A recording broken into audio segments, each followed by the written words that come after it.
Hello, myself Dr. Suman Kumar Sinha. I am going to discuss today the optional paper Public Administration, his syllabus, which is mentioned in the BPSC. So we are going to start the syllabus. As you know that there are two sections in any BPSC's optional syllabus, and public administration is not an exception. So we start with the public administration section 1. Section 1, that is the nomenclature given by the commission, is administrative theory. And first unit is mentioned in the BPSC syllabus.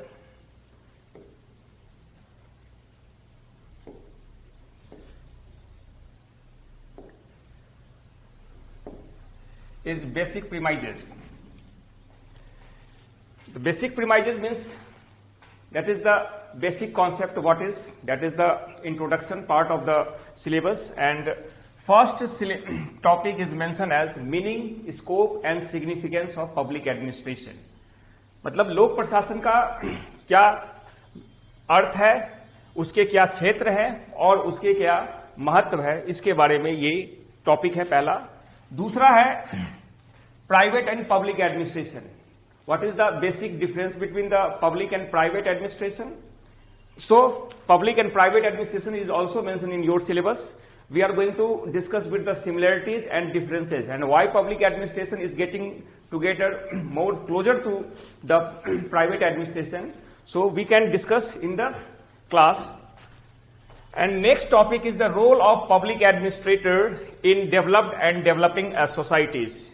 It means what is the role provided by the constitution to the public administrator in political setting, and what is the role of the public administration in developed and developing society. That is विकासशील समाजों और विकसित समाजों में लोक प्रशासन की क्या भूमिका है, उसके बारे में हम इसमें अध्ययन करते हैं. अगला जो टॉपिक है that is ecology of administration. And ecology of administration is deal with the 5 angles as far as public administration is concern. First aspect is या dimension is social, second is economic, third is cultural, fourth is political and fifth is legal. इसका मतलब है कि ये जो पारिस्थितिकी है लोक प्रशासन की, उसके बारे में हमें अध्ययन करना है, और उसमें जो एंगल है 5 है, उसमें हमें एक तरीके से देखा जाए तो पहली सामाजिक क्या एक परिवेश है, इसकी राजनीतिक परिवेश क्या है, इसकी सांस्कृतिक परिवेश क्या है, साथ ही साथ इसकी राजनीतिक और वैधानिक परिवेश क्या है, इसके बारे में हमें स्टडी करना है. अगला जो टॉपिक है evolution of public administration as a discipline. You know that public administration is a newcomer discipline as far as social science is concerned. So we can start with the Wilsonian era with the evolution of public administration, and next topic is public administration as an art and a science. वास्तव में public administration as an activity, as an art भी कहा जाता है, और वास्तव में क्या ये public administration as a discipline एक साइंस के तौर पर है, इसकी क्या एक तरीके से कैरेक्टरिस्टिक्स है, क्या इसके जो है एक फीचर्स हैं, इसके स्वरूप के बारे में हम अध्ययन करते हैं, और हम देखने की कोशिश करेंगे कि पब्लिक एडमिनिस्ट्रेशन वास्तव में एक कला है या एक विज्ञान है. अगला जो टॉपिक आपके पास मेंशन है वो है new public administration. New public administration is the Waldorfian romanticism, and it is very critical about the dichotomy between the public politics and administration. So हम ये कह सकते हैं कि नवीन लोक प्रशासन जो है एक राजनीति और प्रशासन के द्विभाजन के संकल्पना के खिलाफ है, और ये प्रशासन और राजनीति को एक साथ इकट्ठा करके स्टडी करने की आवश्यकता पर बल देता है, और ये कहीं न कहीं पॉलिटिकल साइंस के जो मोरल वैल्यूज हैं, जो इथिकल कंसर्न हैं, उन्हें पब्लिक एडमिनिस्ट्रेशन को भी बेहतर डील करने के लिए एक तरीके से मोटिवेट करता हुआ दिखता है. इसके बाद अगर हम बात करें, अगर दूसरे यूनिट की ओर हम जाएं, जिसमें हम देख सकते हैं कि थ्योरीज ऑफ ऑर्गेनाइजेशंस, यानी कि संगठन के जो एक सिद्धांत हैं, संगठन के सिद्धांत, इसके बारे में हमें जो है एक स्टडी करनी है. और ये जो संगठन के सिद्धांत है, इसमें हमें ये देखना है कि पहला जो थिंकर्स है, इसमें याद रखिएगा this unit is deal with the different type of theories which is mentioned in the public administration, and we are going to study the thinkers. That is the main core part of the public administration, and your syllabus start with the scientific management theory which is coined by Taylor and his associates. सो वैज्ञानिक प्रबंधन के जो सिद्धांत है, ये एक पहला सिद्धांत है, पहली एक थ्योरी दी गई है आपके ऑर्गेनाइजेशन थ्योरी में, और इसमें हम वैज्ञानिक प्रबंध के सिद्धांतों को पढ़ेंगे और टेलर का क्या कॉन्ट्रीब्यूशन रहा है towards the development of science of work, इसके बारे में हम पढ़ेंगे। और दूसरा जो टॉपिक हमारे पास में है वो है bureaucratic theory of organisation, that is Weber's, that is the Weber's contribution towards the administrative theory, that is it deals with the bureaucratic structure, and bureaucracy is the like a prototype of the bureaucratic organizations which is given by the max weber. यहां पर हम नौकरशाही सिद्धांत को पढ़ेंगे और इसमें हम देखेंगे कि नौकरशाही सिद्धांत के की क्या आलोचनाएं आजकल एक बदलते हुए परिदृश्य में आ रही है, उनकी कितनी ज्यादा प्रासंगिकता अभी भी बनी हुई है, अगर उसमें कुछ फेरबदल की जरूरत है तो उसमें किस तरह की फेरबदल जो है हमें करने की जरूरत है। इसमें हम टोटल हम देखेंगे तो हम ये देखेंगे कि नौकरशाही की संकल्पना जिसे वेबर ने एक तरीके से दिया था, उसके बारे में हम सभी एंगल से इसमें हम डिटेल में हम पढ़ाई करेंगे, इसमें हम स्टडी करेंगे। अगला जो थ्योरी है that is classical theory of organisation, इसे AMT that is administrative management theory भी कहा जाता है, और इसमें हमें स्पेशली पढ़ना है हेनरी फ्योल के बारे में, हेनरी फ्योल के जो आपके पोकॉक के जो कॉन्सेप्ट है उनके बारे में। दूसरा आपने देखा होगा लूथर गुलिक का जो पोस्टकॉव व्यू है उसके बारे में हमें स्टडी करनी है। इसके साथ ही साथ अदर्स में हमें थोड़ा सा उर्विक को और हमें स्टडी करनी है। तो इसमें हम देख सकते हैं कि जो एक क्लासिकल थ्योरी ऑफ ऑर्गेनाइजेशन है, इसमें मेन कंट्रीब्यूशन जो है एक तरीके से हेनरी फ्योल का, लूथर गुलिक का और लिंडल उडविक का पढ़ना है, और इसमें यह देखना है कि लूथर गुलिक और लिंडल उडविक में के साथ हेनरी फ्योल ने जो एक तरीके से पब्लिक एडमिनिस्ट्रेशन को और प्राइवेट एडमिनिस्ट्रेशन के बीच में उन्होंने कोई एक डिफरेंशिएट नहीं किया, उन्होंने एडमिनिस्ट्रेशन को एक यूनिवर्सल फिनोमेना माना और उन्होंने इसे एक जेनरिक सेंस में पब्लिक और प्राइवेट कह करके डिफरेंशिएट नहीं किया है। तो इसमें हम देखेंगे कि ऐसे कैसे क्यों पब्लिक एडमिनिस्ट्रेशन जो है इसके प्रिंसिपल्स कैसे डेवलप होते हैं, और वास्तव में यही एडमिनिस्ट्रेटिव मैनेजमेंट थ्योरी है जो एक तरीके से पब्लिक एडमिनिस्ट्रेशन के पूरे एक सब्जेक्ट के एक तरीके से जो एक तरीके से पड़ाव आते हैं, जो अलग अलग स्टेजेस आते हैं, इसमें एक रेप्यूटेशनल जेनिथ को अचीव करता है, और यहां पब्लिक एडमिनिस्ट्रेशन अपने आप को एक डिफरेंट सब्जेक्ट और के तौर पे सोशल साइंस में अपने आप को एस्टैब्लिश करता है, क्योंकि इस थ्योरी के अनुसार पब्लिक एडमिनिस्ट्रेशन के पास अपने प्रिंसिपल्स थे जिसका एक यूनिवर्सल एप्लीकेशन हो रहा था। और ये जो एक एरा है जिसमें हम देख सकते हैं एक लूथर गुलिक की जो एक बुक है द साइंस ऑफ एडमिनिस्ट्रेशन, उस बुक में आपने देखा होगा the papers on the science of administration में उसमें पोस्टकॉव की चर्चा की गई है, और वो जो बुक है वो एक बहुत बड़ा कंट्रीब्यूटर रहा है खासकर पब्लिक एडमिनिस्ट्रेशन के एक थ्योरी को डेवलप करने में। इस लेकर के ये जो एरा है एक कह लिया जाए कि सबसे एक गोल्डन एरा माना जाता है पब्लिक एडमिनिस्ट्रेशन के लिए, खासकर एज ए डिसिप्लिन। अगली बात हम देखते हैं कि अगला जो थ्योरी आपके पास में है वो ह्यूमन रिलेशंस अप्रोच के बारे में या ह्यूमन रिलेशंस थ्योरी है, और इसमें हमें ज्यादा से ज्यादा जो फोकस करना है वो हमें Elton Mayo and his colleagues के बारे में। आपको पता है कि there is a lots of criticism about the classical theory of organisation. अब इस ऑर्गेनाइजेशन में जब हमने ज्यादा से ज्यादा एक फोकस किया, एक स्ट्रक्चर पे हमारा ज्यादा कंसर्न था, चाहे वो एक साइंटिफिक मैनेजमेंट थ्योरी हो, चाहे वो एडमिनिस्ट्रेटिव मैनेजमेंट थ्योरी हो, चाहे वो ब्यूरोक्रेटिक जो है एक अप्रोच हो जो वेबर के द्वारा दिया गया था, उसमें हमने ह्यूमन एलिमेंट को कहीं ना कहीं एक तरीके से डी एम्फेसाइज किया, उसके ऊपर हमने फोकस नहीं किया। और वास्तव में जो एक तरीके का ये जो ह्यूमन रिलेशंस थ्योरी है वो एक सुधार मानी जाएगी upon the classical theory of administration, जो criticism classical theory of administration के निकल करके सामने आए थे, उस पे एक तरीके से एल्टन मेयो ने एक स्टडी किया जिसको आप हॉर्थॉर्न एक्सपेरिमेंट या हॉर्थॉर्न स्टडीज के तौर पे जानते हैं। उसकी फाइंडिंग्स ने हमें दिखाया कि वास्तव में पब्लिक एडमिनिस्ट्रेशन जो होता है एक सोशल सिस्टम होता है और इनफॉर्मल ऑर्गेनाइजेशन का जो रोल होता है वो बेहद ही इंपॉर्टेंट होता है।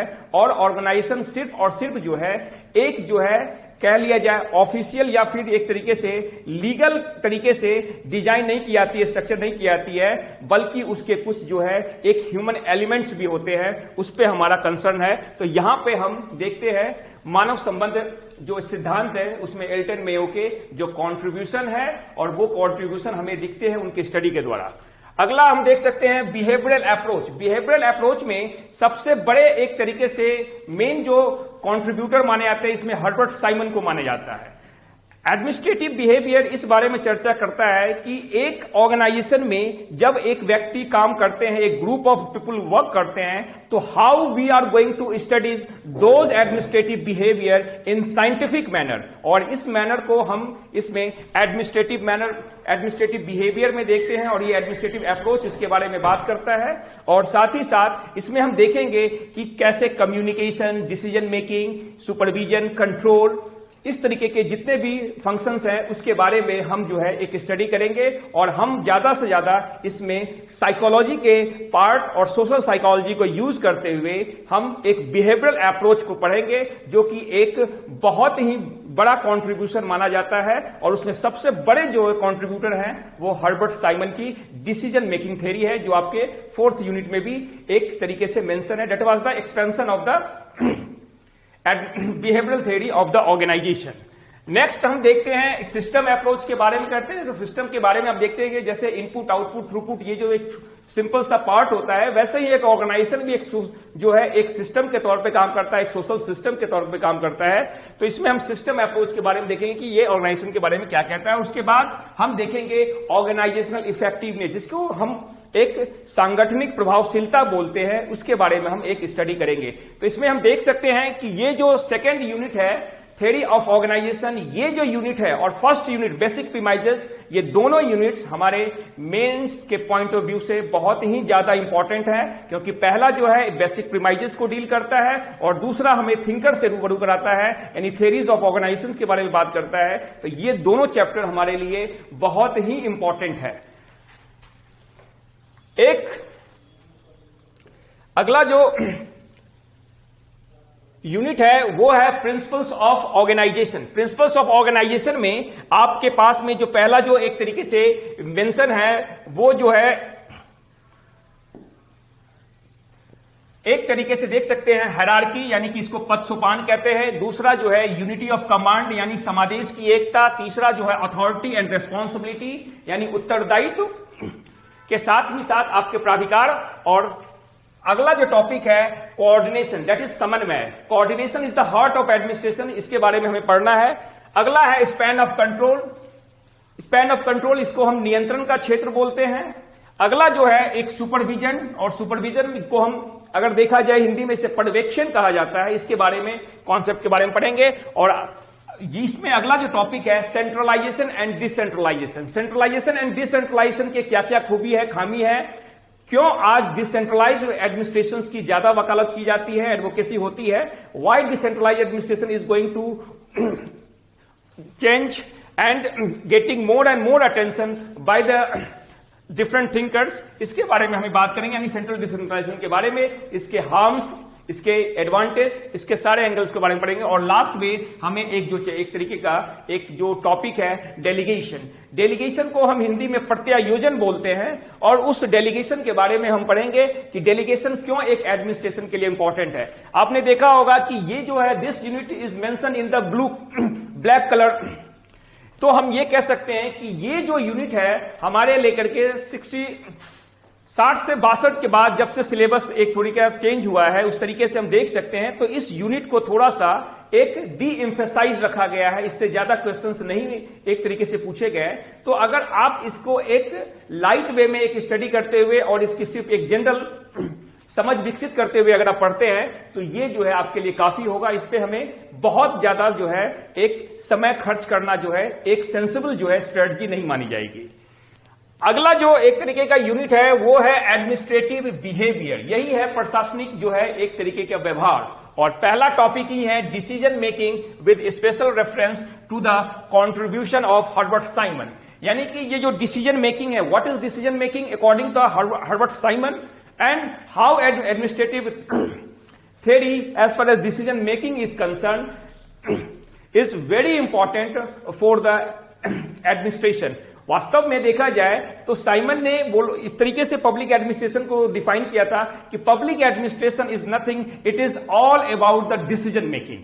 तो उनका जो एक तरीके का कॉन्सेप्ट है कि प्रशासन वास्तव में निर्णय निर्माण है। इस अर्थों में हम देख सकते हैं कि ये जो टॉपिक है हमारे लिए बहुत ही ज्यादा इंपॉर्टेंट है। निर्णय निर्माण जो होता है वो एक बहुत बड़ा रोल प्ले करता है। एक एडमिनिस्ट्रेटर के सिलेक्शन में भी हम यही देखते हैं कि ऑन द स्पॉट आप जो है डिसीजन मेकिंग कितना एक बेहतर तरीके से कर सकते हैं और उसमें आपने कितनी सूझबूझ जो है एक तरीके से यूज किया है। तो हम ये कह सकते हैं कि ये जो आपके पास में टॉपिक है decision making with special reference to the contribution of Herbert Simon, it is very popular unit and very important unit as far as public administration is concern. और बीपीएससी में इससे बहुत सारे क्वेश्चंस पूछे गए हैं, बड़े फ्रिक्वेंटली ये क्वेश्चंस पूछे गए हैं। तो हम ये कह सकते हैं कि ये डिसीजन मेकिंग जो एक तरीके का है ये बहुत इंपॉर्टेंट हम कह सकते हैं टॉपिक है। अगला टॉपिक हमारे पास में जो है थ्योरीज ऑफ लीडरशिप। लीडरशिप के क्या क्या सिद्धांत है आपने देखा होगा।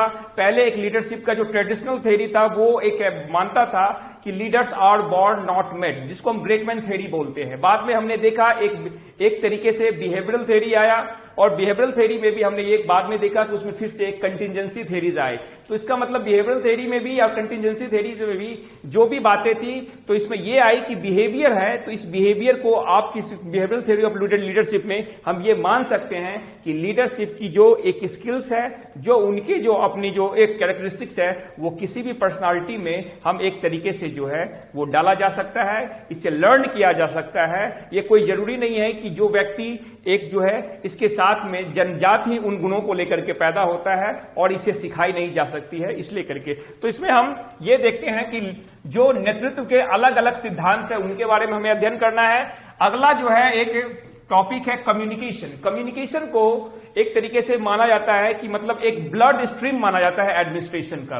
अगर आप कम्युनिकेशन को ब्लॉक कर दिया जाए तो पूरा एडमिनिस्ट्रेशन जो है एक तरीके से जो है ब्लॉक हो जाएगा। एक तो इसलिए करके हम कम्युनिकेशंस के बारे में इसमें जो है पढ़ेंगे। अगला जो है एक मोरल। मोरल जो हमारे पास में जितने भी सिविल सर्वेंट काम कर रहे हैं उनकी हम मोरालिटी को, उनकी एक तरीके को कैसे हम बरकरार रख सकते हैं और इस तरीके से उसे एक कैसे हम ज्यादा से ज्यादा चीयर अप कर सकते हैं, इसके बारे में हमें पढ़ना है। और अगला जो एक यूनिट है मोटिवेशन। मोटिवेशन जो है एक जिसको हिंदी में अभिप्रेरणा बोलते हैं। इसमें मैस्लो एंड हर्ट्जबर्ग। मैस्लो को आपने पता होगा कि मैस्लो की जो थ्योरी थी इसे हम नीड हायरार्की थ्योरी के तौर पे जानते हैं और उस पर जो है एक तरीके से बाद में जो अलग स्टडी हुई that was the improvement upon the need hierarchy theory which was conducted by the Hertzberg, that is called two-factor theory. That is the hygiene factor and motivation factor. तो हाइजीन एंड मोटिवेटर का जो concept है इसको जो है हम दो जो है आपके पास में थ्योरी स्पेसिफिकली जो है मेंशन है आपके सिलेबस में और हम इसमें पढ़ेंगे अभिप्रेरणा के इन्हीं दो सिद्धांतों को। पहला मैस्लो की थ्योरी और दूसरा जो है हर्ट्जबर्ग की टू फैक्टर थ्योरी यानी द्विकारक सिद्धांत। अगर हम आगे बढ़ते हैं तो ये देखिए जो ये आपके पास में पांचवा जो यूनिट है वो है स्ट्रक्चर ऑफ ऑर्गेनाइजेशन। संगठन के एक तरीके से देख लिया जाए कि जो एक तरीके से क्या उसका जो है एक तरीके से संरचना है, इसके बारे में हम अगर स्टडी करते हैं तो पहला जो है एक चीफ एग्जीक्यूटिव, मुख्य कार्यपालिका। दूसरा जो आपके पास टॉपिक मेंशन है types of chief executives and their functions, यानी मुख्य कार्यपालिका के क्या प्रकार है, मुख्य कार्यपालिका के कार्य क्या क्या है, इनके बारे में तो हम इनके बारे में स्टडी करेंगे। वास्तव में चीफ एग्जीक्यूटिव के बारे में इनके फंक्शंस, इनके रोल, इनके जो है एक तरीके से जो है टाइप्स के बारे में क्वेश्चंस आपके बीपीएससी में जो है ये पूछे भी गए हैं। और अगर हम इसके बाद देखते हैं जिसमें एक लाइन एजेंसी है, इसके बाद आपके पास में स्टाफ एजेंसी है और ऑक्सिलरी एजेंसी, इनका क्या एक रोल है। लाइन का क्या रोल है, स्टाफ का क्या रोल है, and what is the contribution, what is the role about the auxiliary agencies, इनके बारे में हम स्टडी करेंगे। और अगला जो हमारे पास है डिपार्टमेंट्स, यानी कि एक विभाग, कॉरपोरेशंस, कंपनीज, ये जो अलग अलग तरीके से जो है फॉर्म्स हैं, एक तरीके का ऑर्गेनाइजेशन के स्ट्रक्चर हैं, उनके बारे में हम पढ़ेंगे। और बाद में हमारे पास में एक और है बोर्ड्स एंड कमीशंस, यानी कि हमारे पास में किस तरीके से बोर्ड बने हुए हैं, कमीशंस कैसा होता है, कमीशन को क्यों जो है हम मल्टी हेडेड जो है एक ऑर्गेनाइजेशन के तौर पर देखते हैं, और क्यों ये कमीशन जो है आज के दिन में एक ज्यादा जो है एक रोल प्ले कर रहा है और इसकी सबसे ज्यादा जो है एक तरीके से वकालत की जा रही है जब ये मल्टी हेडेड होता है।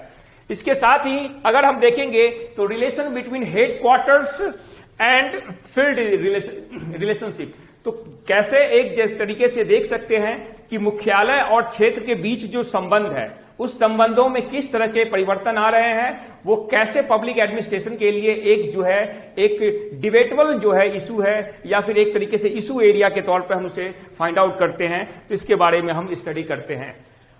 तो हम ये कह सकते हैं कि स्ट्रक्चर ऑफ ऑर्गेनाइजेशंस को आप हम देखेंगे अगर मेंस के पॉइंट ऑफ व्यू से, तो इसे हम मान के चल सकते हैं कि इससे हमारा ज्यादा जो है एक तरीके से नहीं पड़ता है, एक तरीके से इनसे रूबरू नहीं होना पड़ता, इनसे जो है क्वेश्चंस कम ही पूछे गए हैं। तो अगर हम कह सकते हैं कि अगर इसको थोड़ा आप स्किप करके भी चले, इसको लाइटली लेकर के भी चला जाए और टाइम को अगर वहां पे हम सेव कर ले, वो हम उस यूनिट पे एक तरीके से ज्यादा एक तरीके से खर्च करें जिस पर जो है हमारे ज्यादा क्वेश्चंस पूछने के आसार है। तो हम ये कह सकते हैं इसको हम एक तरीके से ज्यादा इंपॉर्टेंट यूनिट नहीं मान के चल सकते हैं, इसे हम स्किप भी थोड़ा करके चल सकते हैं। इसके बाद हमारे पास में जो अगला जो एक यूनिट है वो है पर्सनल एडमिनिस्ट्रेशन। पर्सनल एडमिनिस्ट्रेशन को आपको पता है, इसे जो है पर्सनल एडमिनिस्ट्रेशन को कार्मिक प्रशासन के तौर पे जाना जाता है। और कार्मिक प्रशासन जो है के बारे में जो पहला जो एक टॉपिक है आपके पास में वो है ब्यूरोक्रेसी एंड सिविल सर्विसेज, ये पहला टॉपिक है। दूसरा टॉपिक आपके पास में है पोजीशन क्लासिफिकेशन। अगला टॉपिक है रिक्रूटमेंट यानी कि भर्ती। उसके बाद ट्रेनिंग के बारे में किस तरह की जो ट्रेनिंग्स जो है ऑल इंडिया सर्विसेज को दी जा सकती है, उसमें किस तरीके के संशोधन की आवश्यकता है। भारत में जो एक तरीके का जो ट्रेनिंग्स का जो मॉड्यूल तैयार किया गया है कि उसमें किस तरह की सुधार होने की जरूरत है। इसमें आपने देखा होगा कि आईएएस की जो ट्रेनिंग जो है एक तरीके से लवासना में जो दी जाती है, उस ट्रेनिंग्स के पूरे जो है एक मॉड्यूल को भी हमें जो इसमें पढ़ना है। इसके बाद हम करियर डेवलपमेंट की बात करेंगे। परफॉर्मेंस अप्रेजल जो होता है एक नौकरशाह या फिर एक सिविल सर्विसेज की, उनका परफॉर्मेंस कैसा है, उनके अप्रेजल के लेकर के क्या क्या टेक्निक्स यूज किए जाते हैं पर्सनल एडमिनिस्ट्रेशन में, इसके बारे में हम स्टडी करेंगे। इसके बाद है प्रमोशन में आपने देखा होगा कि प्रमोशन दो आधारों पे होता है, एक तो होता है मेरिट बेस्ड प्रमोशन और दूसरा होता है सीनियरिटी बेस्ड प्रमोशन। और सबसे बेहतर क्वालिटी मानी जाती है सीनियरिटी कम एक तरीके से मेरिट बेस्ड जो है प्रमोशन की जो सिस्टम है। इसमें हम प्रमोशन के बारे में पढ़ेंगे, साथ ही साथ पे एंड सर्विस कंडीशंस के बारे में पढ़ेंगे। इसके बाद ही रिटायरमेंट बेनिफिट्स के बारे में आपको स्टडी करना है। डिसिप्लिन यानी कि अनुशासन, किस तरह के कोड्स हैं जिसको एक तरीके से जो है आपको वायलेट नहीं करना पड़ता है, एक डिसिप्लिनरी एक्शन लिए जा सकते हैं अगर आप उन कोड्स को वायलेट करते हैं। इसके बाद एम्प्लॉय रिलेशन यानी कि एक तरीके से मान सकते हैं कि नियोक्ता और जो एक कर्मचारी है उनके बीच किस तरह का संबंध है, उन संबंध में हार्मोनाइजेशन हो रहा है या फिर उनके बीच में कन्फ्लिक्ट ज्यादा है। इसके बीच में भी हम कैसे, अगर वो कन्फ्लिक्ट ज्यादा है तो उसे हम कैसे जो है हार्मोनाइज कर सकते हैं, इसके बारे में हम ज्यादा स्टडी करते हैं। इसके बाद हमारे पास है इंटीग्रिटी इन एडमिनिस्ट्रेशन। इसको हम मान के चल सकते हैं, इंटीग्रिटी इन एडमिनिस्ट्रेशन में हम देख सकते हैं कि प्रशासन में एक तरीके से सत्यनिष्ठा, इसके बारे में हमें स्टडी करना है। और आजकल जो एक तरीके का एक करप्शन का और एडमिनिस्ट्रेशन में अलग अलग तरह के जो एक तरीके से ड्रॉबैक्स दिख रहे हैं एक तरीके से, तो हमारे लिए इंटीग्रिटी एंड एडमिनिस्ट्रेशन भी एक इंपॉर्टेंट टॉपिक हो सकता है, बट इसमें सबसे ज्यादा इंपॉर्टेंट टॉपिक अगर इस यूनिट से देखा जाए तो वो है जनरलिस्ट वर्सेस स्पेशलिस्ट। इनके बीच के एक रोल में, इनके बीच का जो एक कंफ्लिक्ट है वो क्लासिकल एक कंफ्लिक्ट मानी जाती है पब्लिक एडमिनिस्ट्रेशन में। और वाई पब्लिक एडमिनिस्ट्रेशन में जो है ये जो कंफ्लिक्ट है क्लासिकल है, और क्यों एक journalist has given upper hand over the specialist, और क्या आज के जमाने में जब हम इतना ज्यादा एक तरीके से टेक्निकल हमारा एडमिनिस्ट्रेशन होते जा रहा है, तकनीकी है, एक तरीके के कॉम्प्लिकेशंस ज्यादा बढ़ते जा रहे हैं, तो इस तरीके से हमें टेक्नोक्रेट्स को कैसे बेहतर यूज करना चाहिए, तो इनके बीच का जो एक रिलेशन है उनके बारे में हम पढ़ेंगे। और वो अगर एक तरीके से कंफ्लिक्ट है तो उस कंफ्लिक्ट का कैसे एक बेहतर रेजोल्यूशन निकाला जा सकता है। और उसके बाद में है न्यूट्रलिटी एंड एनोनिमिटी। इसे आप जो है एक तरीके से जो कह सकते हैं निष्पक्षता और अनामता। ये जो है एक बेसिक कॉन्सेप्ट है, बेसिक थ्योरी है, एक मिनिस्टर और सिविल सर्वेंट के बीच जो है रिलेशन है, इसी दो जो है थ्योरी पे या दो कॉन्सेप्ट पे बेस्ड है। पहला है न्यूट्रलिटी जिसको हम निष्पक्षता बोलते हैं, और दूसरा होता है एनोनिमिटी, यानी कि बिना आपको ज्यादा पब्लिक डोमेन में आए हुए, ज्यादा बिना कोई एक तरीके से जैसे होता है ये अपने आप को ज्यादा प्रचार प्रसार किए बगैर आपको काम करना है, तो यहां पे इस तरह के एक तरीके से अनामता के सिद्धांत यानी कि मिनिस्ट्रियल रिस्पॉन्सिबिलिटी भी इसको इसके साथ जुड़ा हुआ है, तो उसके बारे में हमें स्टडी करना है।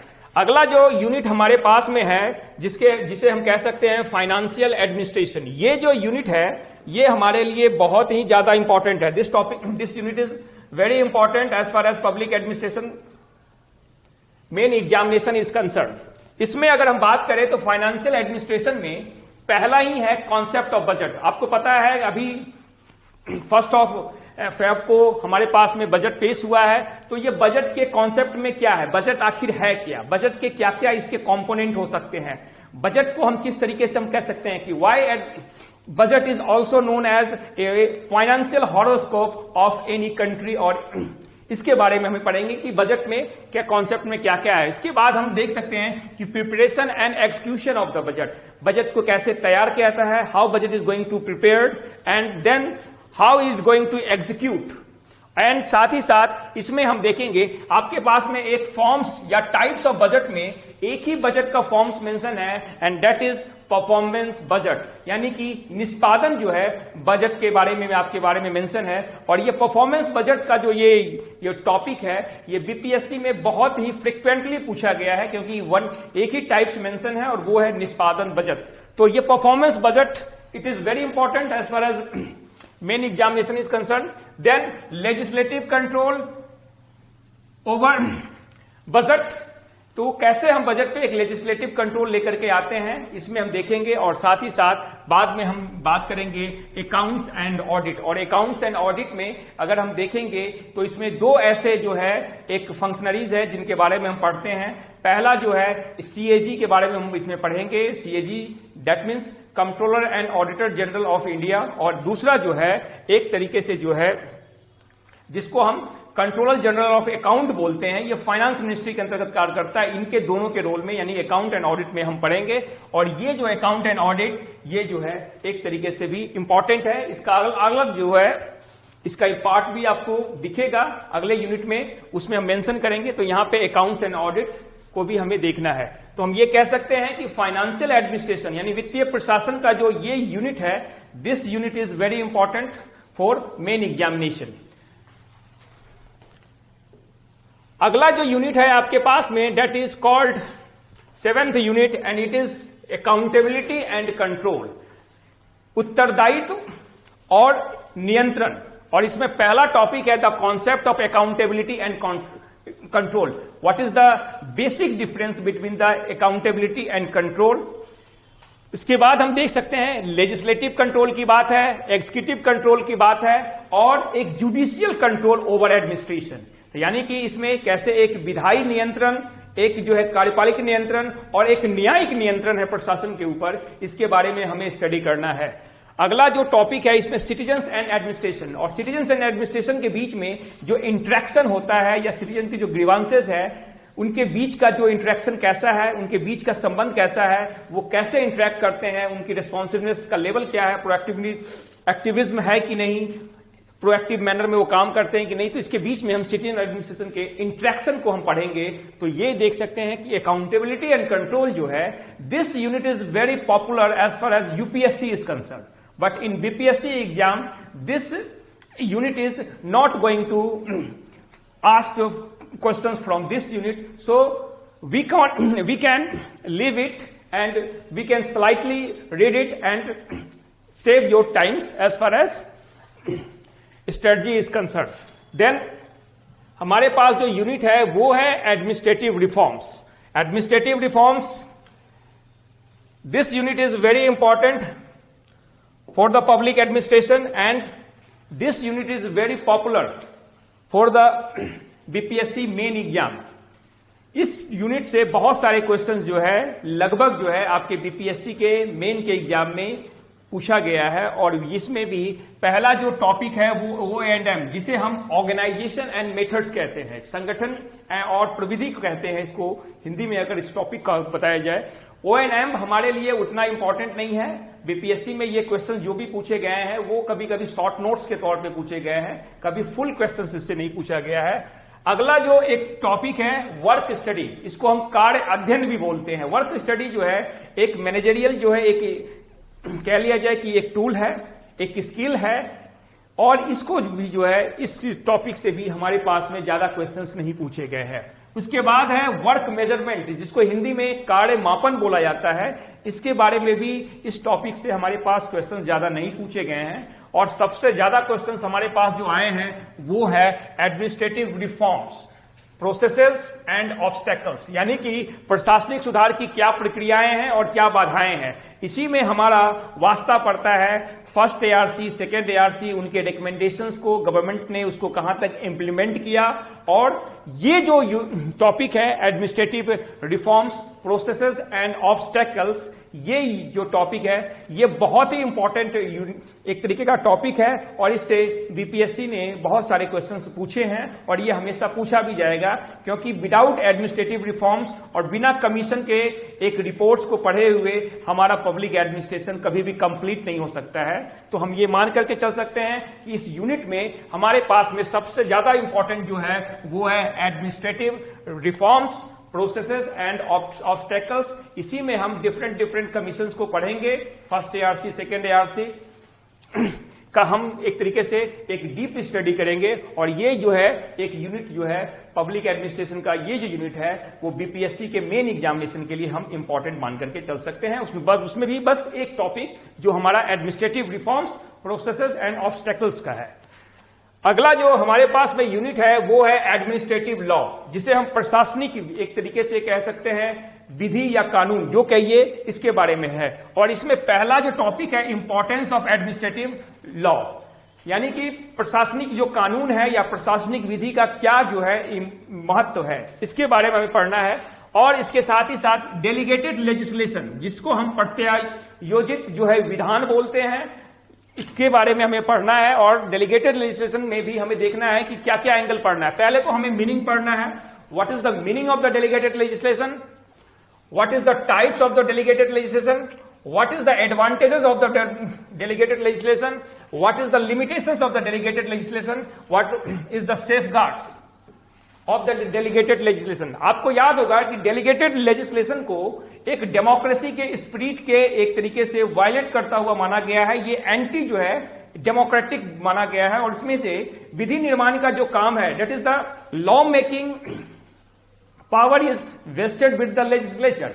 बट इस कॉन्सेप्ट में डेलीगेटेड लेजिस्लेशन में हम जो है एक लॉ मेकिंग का जो काम है वो हम एक ब्यूरोक्रेसी यानी एक्सिक्यूटिव को हम देते हैं। तो इसके बारे में लॉर्ड हेवर्ट ने इस एक तरीके से इसकी आलोचना जो है न्यू डेस्पोटिज्म कह करके किया था, यानी कि डेलीगेटेड लेजिस्लेशन जो है is a type of new despotism. और ये न्यू डेस्पोटिज्म जो है, ये जिसको हम नव तानाशाही कहते हैं, उसके लेकर के हमें है। इसमें हमें देखना होगा कि अगर इस तरीके से अगर ये नव तानाशाही है तो उसके लेकर के हमारे पास क्या सेफ्टी मेजर्स हैं, क्या सेफगार्ड्स हैं, जिससे हम इसे अच्छे तरीके से we are going to cope up with the pathological impact of the delegated legislation. इसके बाद हमारे पास में एक टॉपिक है, ये है एडमिनिस्ट्रेटिव ट्रिब्यूनल्स। आपको पता होगा कि प्रशासन में जब एक सिविल सेवक कार्य करते हैं तो उनके सर्विस से लेकर के एक तरीके से उनकी अपनी ग्रीवांसेस होते हैं, और इस ग्रीवांसेस का एक स्पीडी रिड्रेसल होना चाहिए। इसके लेकर के हमारे जो है आर्टिकल 323A में जो है एक जो है कैट यानी कि सेंट्रल एडमिनिस्ट्रेटिव ट्रिब्यूनल का जो है एक तरीके से प्रोविजंस किया गया है, और इस प्रोविजन के आधार पे जो है वही जो है एडमिनिस्ट्रेटिव ट्रिब्यूनल जो होता है that is the speedy redressal of the grievances related with the civil servant. तो इसमें हम देखेंगे कि एडमिनिस्ट्रेटिव ट्रिब्यूनल के बारे में। तो इस टॉपिक से अगर इस यूनिट 10 में एडमिनिस्ट्रेटिव लॉ की हम बात करें तो इसमें हमारे पास में ज्यादा से ज्यादा क्वेश्चन जो पूछा गया है वो डेलीगेटेड लेजिस्लेशन के बारे में पूछा गया है, और साथ ही साथ कभी कभी इंपॉर्टेंस ऑफ एडमिनिस्ट्रेटिव लॉ इसके बारे में भी क्वेश्चन पूछा गया। इसलिए करके this unit is also important, and इसमें से हॉट फेवरेट जो टॉपिक रहा है वो है डेलीगेटेड लेजिस्लेशन। डेलीगेटेड लेजिस्लेशन में आपको meaning, types, advantage, limitation and safeguard इसके बारे में हमें पढ़ना है। अगर हम आगे बढ़ते हैं तो हमारे पास जो अगला जो यूनिट है वो है that is comparative and development administration. इसे जो है हम ये मान करके चल सकते हैं कि ये हमारे पास में 11th यूनिट है, और इस यूनिट में हमें पढ़ना है क्या, तुलनात्मक और विकास प्रशासन के बारे में। और इस तुलनात्मक और विकास प्रशासन के बारे में अगर हम पढ़ते हैं तो पहला जो टॉपिक मेंशन है आपके पास में, meaning, nature and scope of comparative public administration, यानी तुलनात्मक लोक प्रशासन के अर्थ, क्षेत्र और जो है उनका जो है एक तरीके से प्रकृति, इसके बारे में हमें पढ़ना है। अगला जो टॉपिक इसमें मेंशन है वो है contribution of Fred W Riggs with particular reference to the prismatic sala model. आपको पता होगा कि प्रिज्मेटिक साला मॉडल जो एक स्टडी है वो एक फ्रेड डब्ल्यू रिक्स की है, और फ्रेड डब्ल्यू रिक्स ने ज्यादा से ज्यादा इंपॉर्टेंस या फिर उनकी जो स्टडी है वो प्रिज्मेटिक सोसाइटीज को लेकर के है, दैट इज डेवलपिंग सोसाइटीज के लेकर के है। तो इनका जो एक एडमिनिस्ट्रेटिव साला मॉडल है या प्रिज्मेटिक साला मॉडल है, इसके बारे में हम स्टडी करेंगे, और इसमें हम ये देखेंगे कि what was the contribution of FW रिक्स as far as comparative administration is concerned, इसके बारे में हम देखेंगे। और साथ ही साथ फ्रेड डब्ल्यू रिक्स के कंट्रीब्यूशन को एक मान लिया जाए डेवलपिंग कंट्रीज के लिए क्यों इतना इंपॉर्टेंट माना जाता है, क्योंकि ये जो है इन्होंने जो एक तरीके से एक जो आइडियल स्टडी किया जिसमें इन्होंने एक फ्यूज सोसाइटी बोला, दूसरा प्रिज्मेटिक सोसाइटी बोला, और तीसरा इन्होंने डिफ्रैक्टेड सोसाइटी बोला। तो जो प्रिज्मेटिक सोसाइटी है वो जो है एक तरीके से डेवलपिंग सोसाइटीज को रिप्रेजेंट करता हुआ दिखेगा। इसी में आपने देखा होगा कि अलग अलग आपको जो है एक तरीके से प्रिज्मेटिक साला मॉडल है, बाजार कैंटीन मॉडल है, इसके साथ ही साथ आपने बहुत सारी टर्मिनोलॉजी देखी होगी जिसको हम फॉर्मलिज्म कहते हैं, नेपोटिज्म बोलते हैं, और एक तरीके से इस तरह के सारे कॉन्सेप्ट को हम लेते हुए पढ़ेंगे। तो इसमें हम फ्रेड डब्ल्यू रिक्स के स्पेशल जो है उनके कंट्रीब्यूशन को लेते हुए हम इसमें एक स्टडी करेंगे।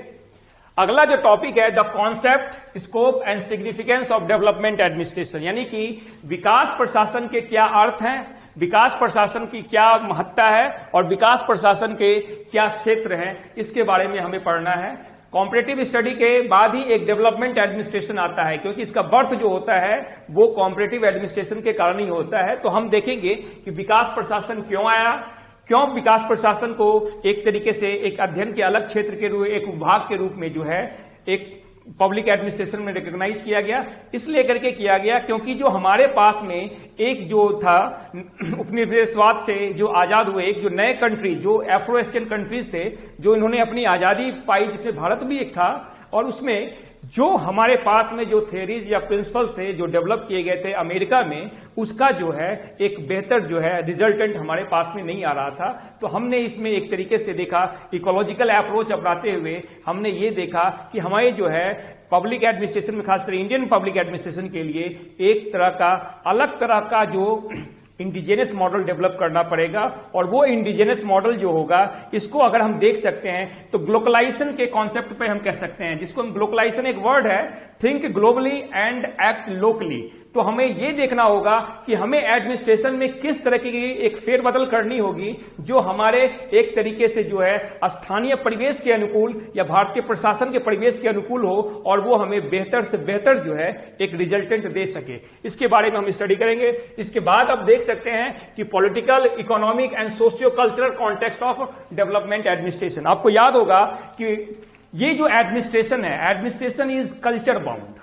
इसको आप देखेंगे, रॉबर्ट डाल ने भी ये बात कही थी, ये कल्चर बाउंड होता है और जिस तरह का आपकी सोसाइटी, जिस तरह के आपका कल्चर होगा उसका इंपैक्ट जो है एक आपके जो है एडमिनिस्ट्रेशन पे पड़ेगा। इसका मतलब ये है कि हमें जो है इकोलॉजी को समझना पड़ेगा कि क्या इकोलॉजी है और पब्लिक एडमिनिस्ट्रेशन क्यों ऐसा बिहेव कर रहा है या क्यों अलग है। इसमें हमें देखना पड़ेगा कि पॉलिटिकल इकोलॉजी हमारे पास क्या है, इकोनॉमिक हमारे पास में क्या है इकोलॉजी, और साथ ही साथ सोशियो कल्चरल कंटेक्स्ट, ये जो विकास प्रशासन के रिलेटेड है। इसके बाद हम जो लास्ट टॉपिक हम देख सकते हैं, the concept of administrative development, यानी कि प्रशासनिक विकास की संकल्पना।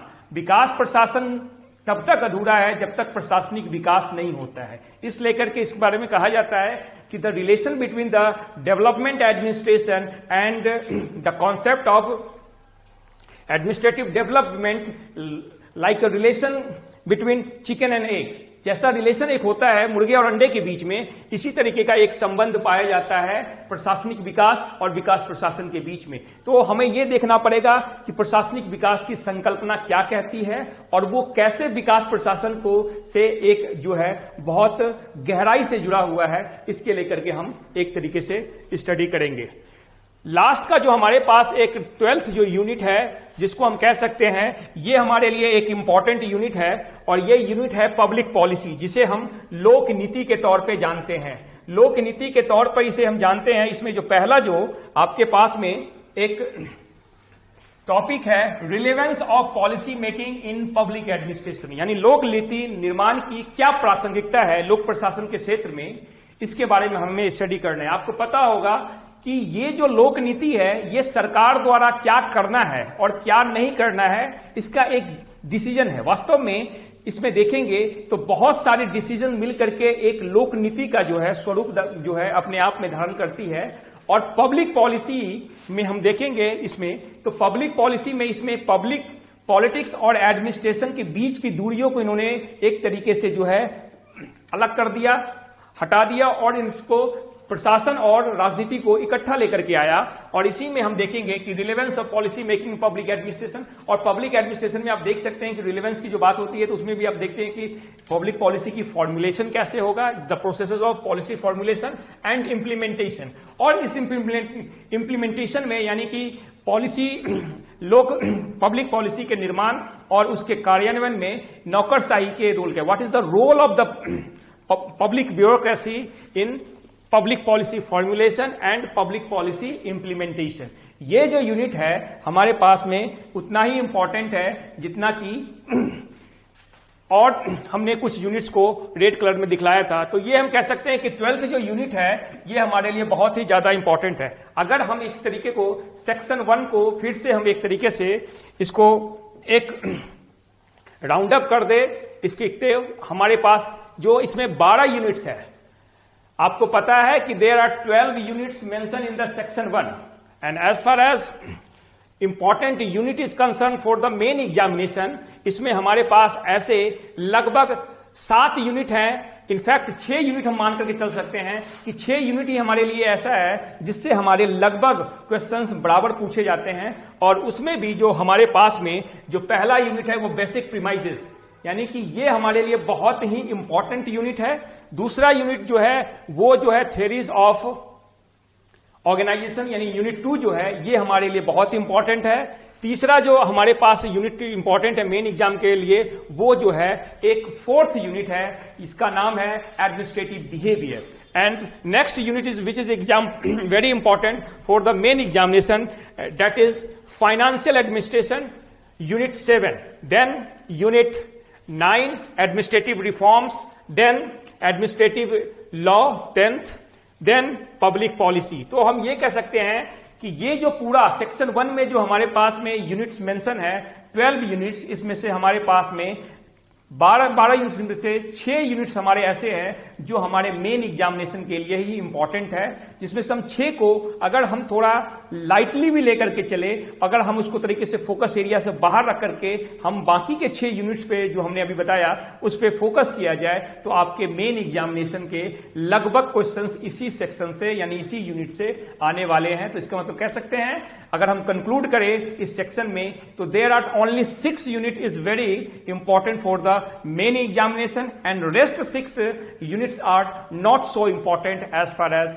Main examination. आज के लिए हम इतना ही रखते हैं। Till then bye.